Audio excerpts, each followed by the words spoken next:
Disclaimer, मेरी आप सबसे गुजारिश है, ये वीडियो सिर्फ एंटरटेनमेंट के लिए। मेरी वीडियो का मकसद सिर्फ सोसाइटी में गंदगी फैलाने वालों को साफ करना है, तो लिहाजा इस वीडियो को अपने दिल के फेफड़ों पे मत लेना। ज्यादा तबीयत खराब हो तो किसी अच्छे डॉक्टर के पास जाकर अपना इलाज करवा लेना। तो का हाल बा करेजा लोग, आज हम खेसारी लाल के रोस्ट करे वाला बानी। बहुत दिन के बाद खेसारी भैया को रोस्ट करे वाला बानी। तो भाई लोग, ये वीडियो सिर्फ मनोरंजन खातिर है, न दिल पर न गाड़ पर न लाड़ पर ले के बाद देखे के बाद हंस के भूल जाए के बाद। तो भाई लोग तो नहीं का सोचत हो कि बैकग्राउंड काहे चेंज बा, तो का कर यार एक बहन चो वीडियो बनाए में बहुत तकलीफ बा। तो भाई लोग बिना कोनो लाड़ वाला सुन के ना चल खेसारी भैया को रोस्ट करल जाओ।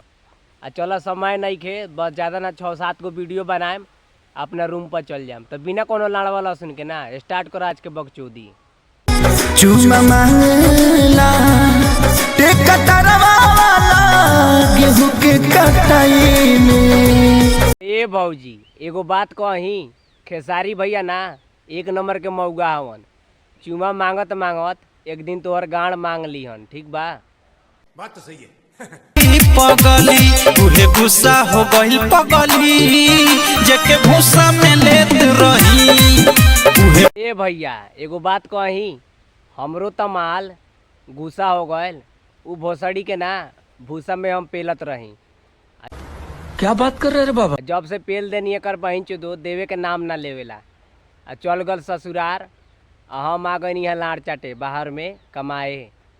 तो अगर माल हम रही तो भूसा में पेलती कि ना, तुहे बतावा। तो छोड़ा ये सब बात। माई डॉक्टर साहेब दे दी है में सुई फुलल रही तो सैया ससुरा में छुई रे। ए भौजी तोर सैया खाली छुबे करी, ठीक बा? हम रहती तो उतही निहुरा के तोरा के पेलती तोहर बहन चुदो।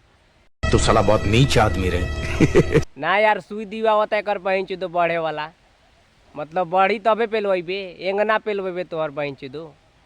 शुक्र करो ओकरा जगह पर हम ना बानी। निहुरा कैसन पेलती तो गड़िया फाट जाई तोहर बहन चुदो।